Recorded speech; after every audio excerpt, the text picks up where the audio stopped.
No one noticed the alien at first. That was the strangest part. The city was burning, towers cracked open like broken bones, and humans were running in every direction. Sirens screamed. Drones hovered. Emergency lights painted the smoke red and blue.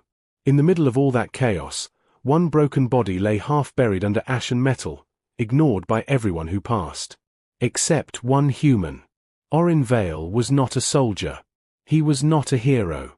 He was a civil engineer assigned to post-invasion recovery, one of the quiet humans who came after battles ended, measuring damage and deciding what could still be saved. His job was numbers, stress points, and survival probabilities. Nothing glorious.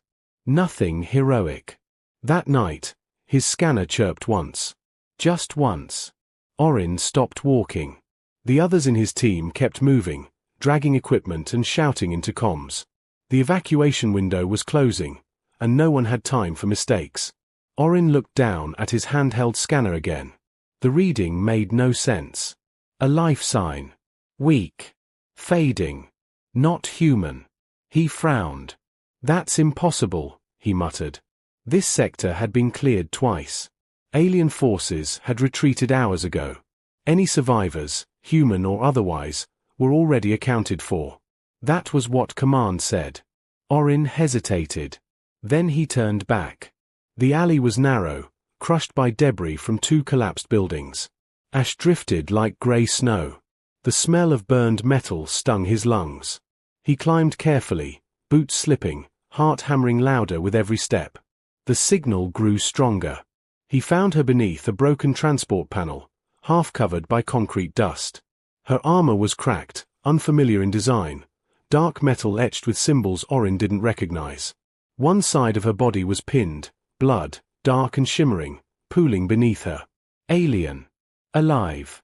Orin froze. Every safety briefing screamed in his head. Unknown species. Unknown threat level. Unknown consequences. He was alone. No weapon. No backup. The alien's eyes opened. They were not glowing. Not monstrous. Just eyes. Sharp, aware, filled with pain. She tried to move and failed. Orin swallowed. "Hey," he said softly, surprised his voice didn't shake. "Don't do that. You're injured." The alien stared at him. Her breathing was uneven, controlled with effort that suggested discipline rather than panic. "You should leave," she said, her voice rough but clear. "Others of your kind would not hesitate." Orin blinked. "You speak trade common." "I speak many languages." That somehow made everything worse. Orin knelt anyway. "I'm not others," he said. "And you're bleeding out." Her gaze sharpened. "Then you are foolish." "Yeah," Orin replied. "I hear that a lot." He activated his scanner, hands steady despite the fear crawling up his spine. Her physiology was wrong in every expected way, and somehow stable in ways it shouldn't be. Massive trauma. Internal damage. Yet her vitals clung to life like they refused to let go. "You are not military," she said. "No," Orin answered. "Just an engineer." "Then you cannot help me." He looked up at her. "You're still breathing. That means I can try." For a long moment, the only sound was the distant thunder of collapsing structures and the soft whine of Orin's scanner. The alien studied his face like she was weighing something far heavier than survival. "Why?" she asked. Orin hesitated, then shrugged. "Because someone should." He called it in.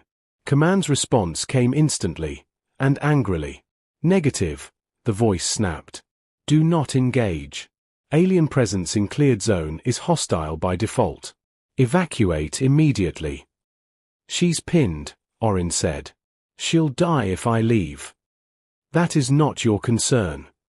Orin looked at the alien again. At the blood. At the way she held herself together through sheer will. He muted the channel. His hands were shaking now. He noticed that. He accepted it. "Okay," he said quietly. "Here's what's going to happen. I'm going to stabilize you. It's going to hurt. A lot." Her lips twitched. Pain is familiar. Good, Orin said. Because I don't have alien-grade painkillers. He worked slowly, methodically, using human tools on non-human wounds. Every decision was a guess. Every movement carried risk. He cut away broken armor, reinforced the debris holding her in place so it wouldn't shift, applied sealant meant for hull breaches to slow her bleeding. It shouldn't have worked. But it did. Minutes passed. Then more. Sweat ran into Orin's eyes. His arms ached. The evacuation alarms grew louder. You are choosing badly, the alien said at last. Probably, Orin replied. But I've built bridges on worse odds. She exhaled, a sound that might have been a laugh. You do not know who I am. Nope.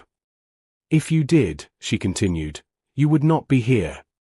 Orin looked at her. Really looked. You're right, he said. If I knew who you were, I might hesitate. He finished stabilizing her chest wound and leaned back, breathing hard. But I don't. So right now, you're just someone who needs help. Silence followed. Then, slowly, the alien bowed her head. In all the systems I have burned, she said, voice low, no one has ever spoken to me like that. Orin frowned. That's not great. No, she agreed. It is not. The ground trembled. A distant shockwave rolled through the city. Time was running out. Orin checked the scanner again. Her vitals had improved. Barely. Enough. I can get you out, he said. But it'll take time, and Command is going to be furious. Her eyes locked onto his. Sharp. Ancient. Heavy with something he couldn't name.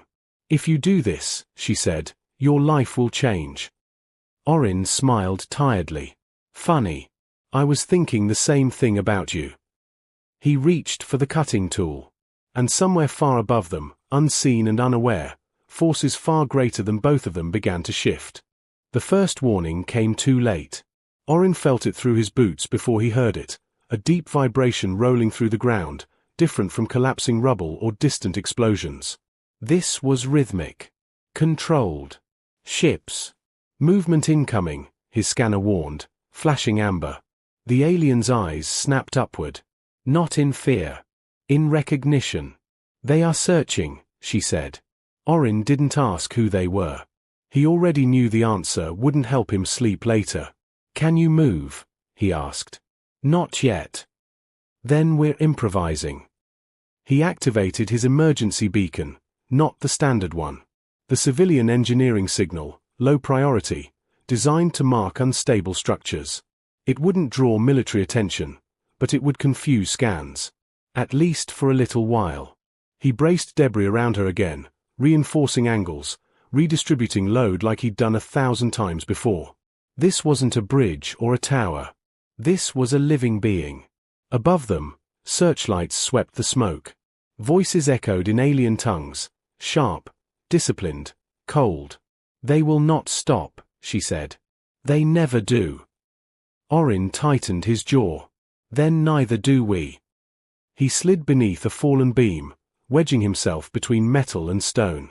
Slowly, carefully, he began cutting. Sparks lit the dark space in brief flashes. Every vibration made his heart jump. The alien watched him work. You are afraid, she observed. Yeah, Orin said. Terrified. Then why continue? He paused, cutter humming softly. Because fear isn't a stop sign. It's just information. She studied him again, longer this time. The beam finally gave way with a groan. Orin caught it before it shifted, locking it into place with a rapid brace. Sweat poured down his face. Okay, he said. That's one problem solved. Another tremor shook the alley. Closer. A shadow passed overhead, blotting out the emergency lights for a second too long. The alien inhaled slowly. If they find me, they will not kill you quickly. Noted. Orin activated the portable lift, a compact device meant to move collapsed walls, not wounded aliens. He calibrated it by instinct, ignoring every warning screaming at him.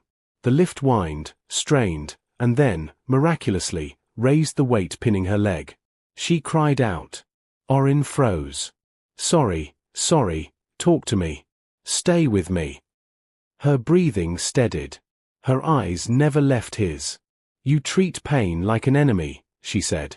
Most warriors treat it like proof. I treat it like something unnecessary, Orin replied.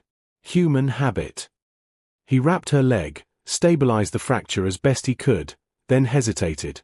I need your help now, he said. Can you lean on me? She looked down at his arm. At his thin frame. At the sheer absurdity of it. Yes, she said finally. I can try. The moment she shifted her weight onto him, Orin realized something was very wrong with the universe. She was heavy. Not physically. Presence heavy. Like standing too close to something powerful. They moved inch by inch, emerging from the alley just as alien scouts landed 2 streets away. Sleek figures fanned out, weapons humming softly. Orin dragged her into the shadow of a collapsed tram station. His comm crackled back to life. Orin Vale, command barked. Respond immediately. Your signal is compromised. He ignored it. The alien leaned closer, her voice barely above a whisper. If you leave now, they may not pursue you. Orin shook his head. Not my style. Something shifted in her expression then. Respect. A burst of light erupted nearby. A human evac transport lifted off early, engines roaring. Chaos rippled through the street. Orin seized the moment, guiding her through smoke and confusion, toward an underground maintenance tunnel he'd memorized months ago. They slipped inside just as blaster fire scorched the pavement behind them. Darkness swallowed them whole. The tunnel was cold, damp, and silent except for their breathing. Orin collapsed against the wall, lungs burning. Okay. That was not ideal. The alien sank beside him, closing her eyes. You have delayed them, she said. That is more than most armies have managed. Orin laughed weakly. Please don't tell me that. It makes this feel bigger than it already is. She opened her eyes again. Human, she said, you still do not ask my name. Orin shrugged. You'll tell me when you're ready. A long pause. My name, she said slowly, is not spoken lightly. Then don't speak it lightly, Orin replied. We've got time. Above them, scanners swept past, confused by interference, debris, and something else, something subtle and human. Ingenuity. The alien studied Orin in the dark, her gaze unreadable.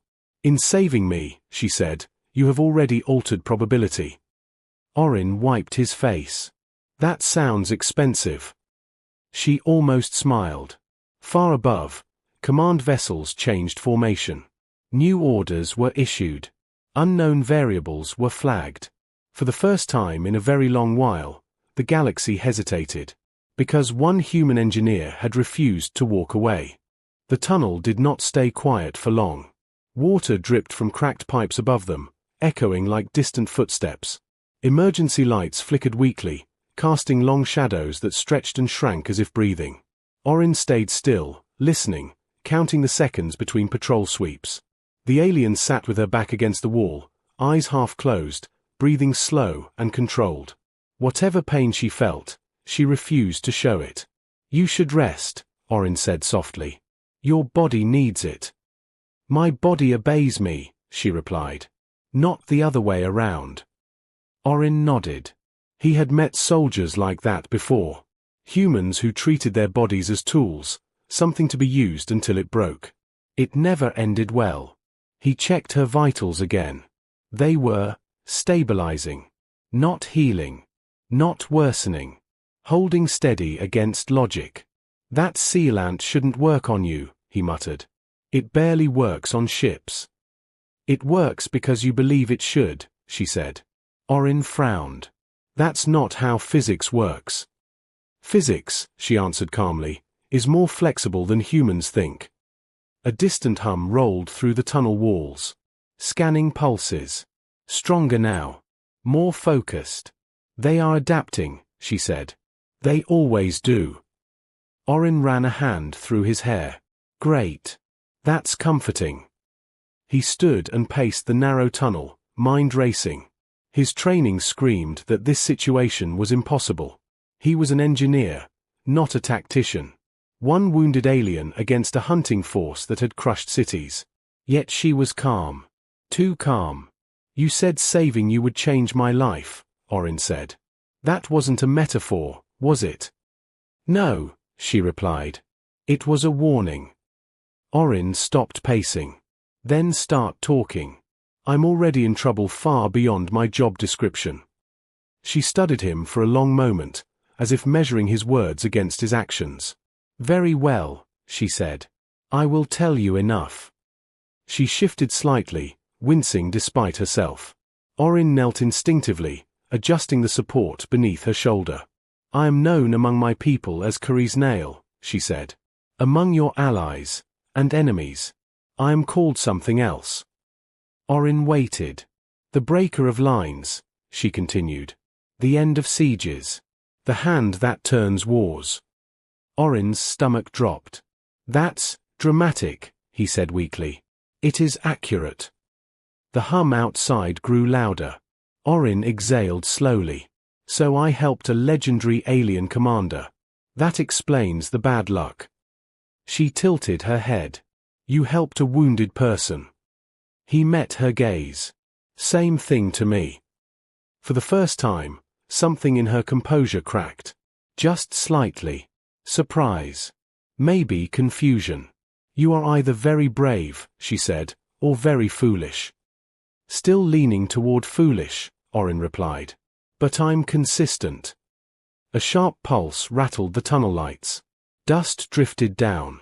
They are narrowing their search, Cari's Nail said. If they find this tunnel. They won't, Orin cut in.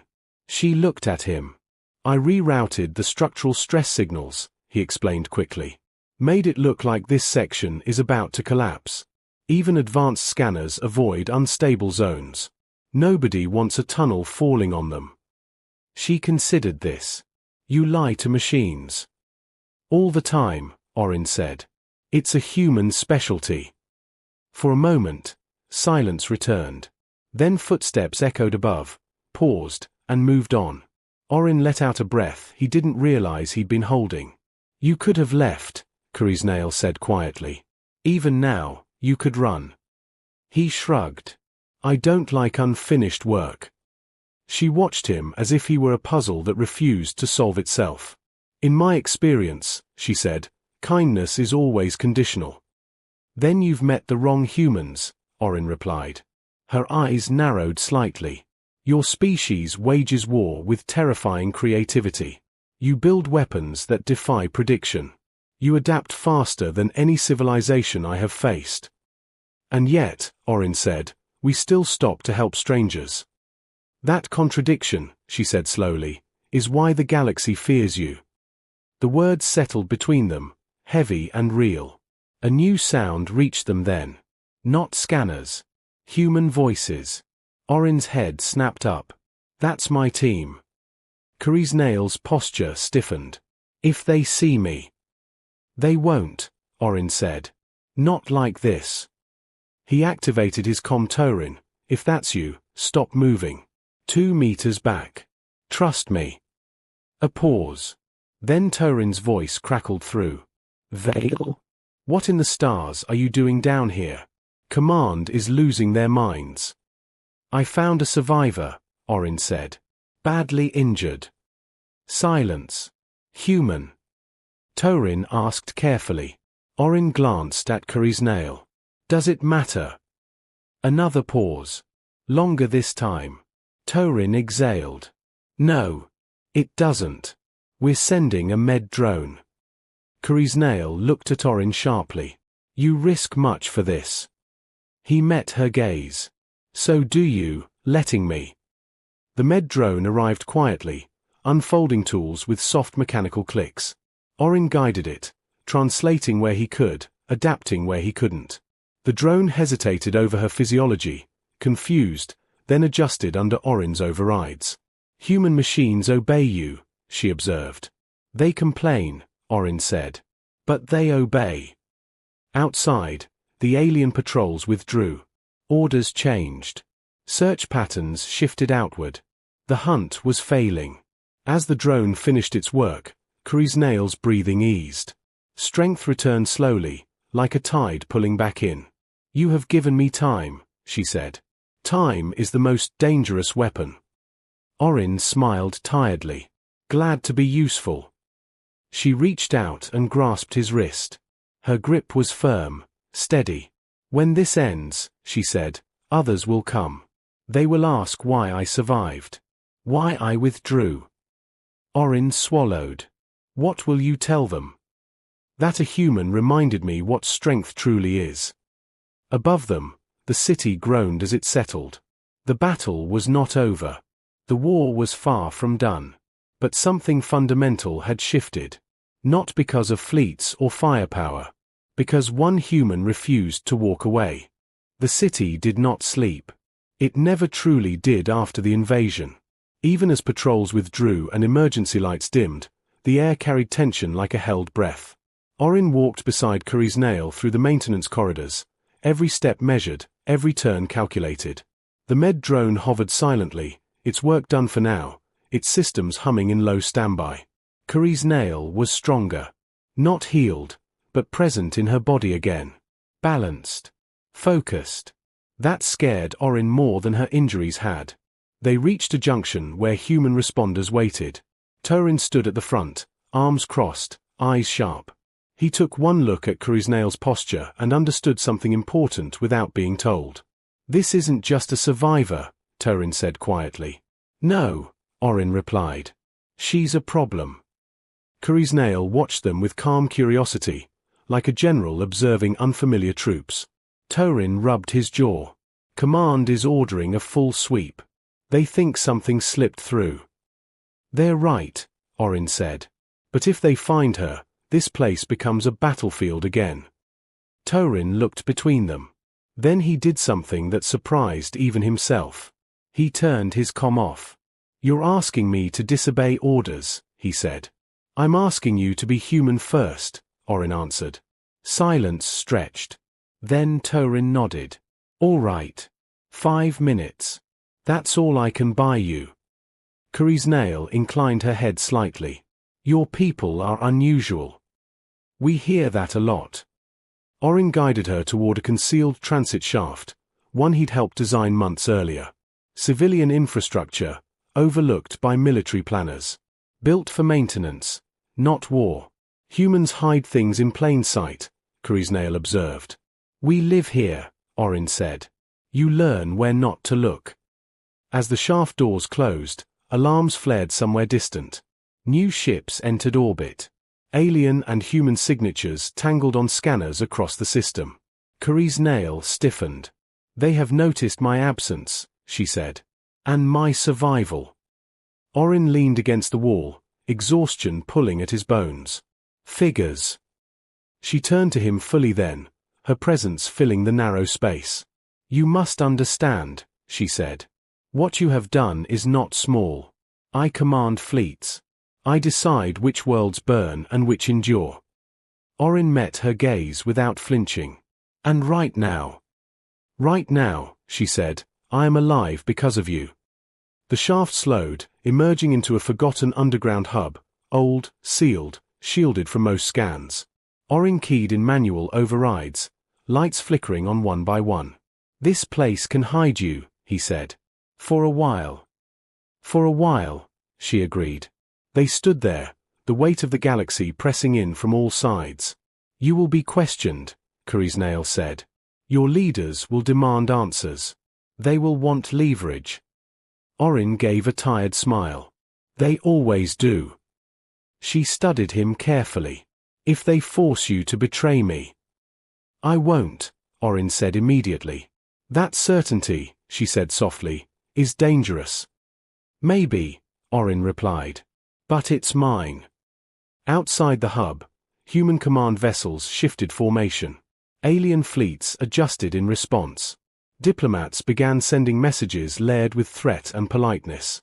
Something unprecedented was happening. A stalemate. Not built on weapons. Built on uncertainty. Nail moved closer, lowering herself slightly so they were eye level. Humanity believes itself fragile, she said. But you endure because you choose limits. You decide what lines not to cross. Orin exhaled. We've crossed enough already. She straightened, decision settling into her posture. When I return, she said, I will speak of this. Of you. Of your people. That sounds bad, Orin said. For those who fear you, she replied. Yes. A low rumble echoed above them. Not an attack. A ceasefire signal. Orin's eyes widened. Did you? No, Nail said. But they are listening now. She extended her hand. Orin hesitated only a moment before taking it. Her grip was firm, steady, real. You showed me something, she said. That strength does not always arrive armed. Orin nodded. Glad it landed. As they released each other, the future cracked open, uncertain, unstable, alive with possibility. Humanity had not won a battle. They had done something far more dangerous. They had changed the rules. The ceasefire held. That alone shocked the galaxy. For the first time since the war began, weapons cooled without a victory declared. Fleets stayed in position. Commanders waited. Analysts rewrote models that no longer worked. No one understood why the lines had stopped moving. Only a few knew the truth. Orin Vale sat on a metal crate inside the underground hub, hands wrapped around a cup of cooling water. He had not slept. His body screamed for rest, but his mind refused to slow. Every few minutes, distant vibrations rolled through the station as ships adjusted orbit. Nail stood near the entrance, no longer leaning, no longer weak. The injuries were still there, but they no longer defined her. She wore no armor now, only a simple cloak taken from emergency supplies. She looked less like a weapon. That frightened the galaxy more than any fleet ever had. They are waiting for my signal, she said. Orin looked up. Both sides. Yes. That's a terrible position to be in. She considered him. Humans live there often. A comm terminal flickered to life. Human command requested Orin's presence. Alien channels echoed with coded priority requests meant for Nail alone. Neither answered immediately. Once you step out there, Orin said, everything changes. She nodded. It already has. She turned to face him fully. You saved me without knowing my name, she said. You treated me without fear of consequence. You chose compassion when strategy would have advised distance. Orin shrugged weakly. Strategy has a short memory. Yes, she agreed. And legends are built on short memories. She activated the terminal. Her image transmitted across fleets, screens lighting up in war rooms and command bridges across dozens of systems. Silence fell wherever her face appeared. I live, Nail said calmly. Not because of superiority. Not because of strength. But because a human refused to see an enemy. Murmurs spread. Shock. Disbelief. I was spared by a species we taught ourselves to underestimate, she continued. Not through deception. Not through force. But through a choice. Human command stiffened. Alien admirals shifted uneasily. The war pauses now, she said. Not because one side has won, but because continuing it would mean destroying what we claim to defend. The channel went dark. No applause followed. No cheers. Only recalculation. Orin exhaled slowly. You just rewrote every briefing manual in existence. Yes, she said. And they will resist it. Humans too. She looked at him. Especially humans. Security teams arrived hours later. Questions followed. Then more questions. Orin answered honestly, simply, without drama. He did not exaggerate. He did not frame himself as a hero. That frustrated everyone involved. Nail departed under neutral escort, her fleets withdrawing in careful, visible patterns. No traps. No hidden movements. Trust, tentative and fragile, entered the void. Days passed. Then weeks.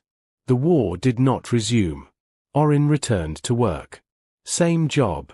Same tools. Same broken structures waiting to be repaired. No medals. No speeches. Just quiet nods from people who knew something had shifted. One evening, his scanner chirped again. A familiar signal. Orin smiled. Above the station, a single alien vessel passed slowly, lights dimmed in acknowledgement. No weapons active. No threat display. Just presence. History would argue for generations about what ended the war. Some would credit strategy. Others logistics. Others exhaustion. Very few would mention a tired human engineer who knelt in the dust and chose to help. And that was exactly how humanity preferred it. Because legends shouted. But humans? Humans built quietly. And the galaxy would never make the mistake of forgetting that again.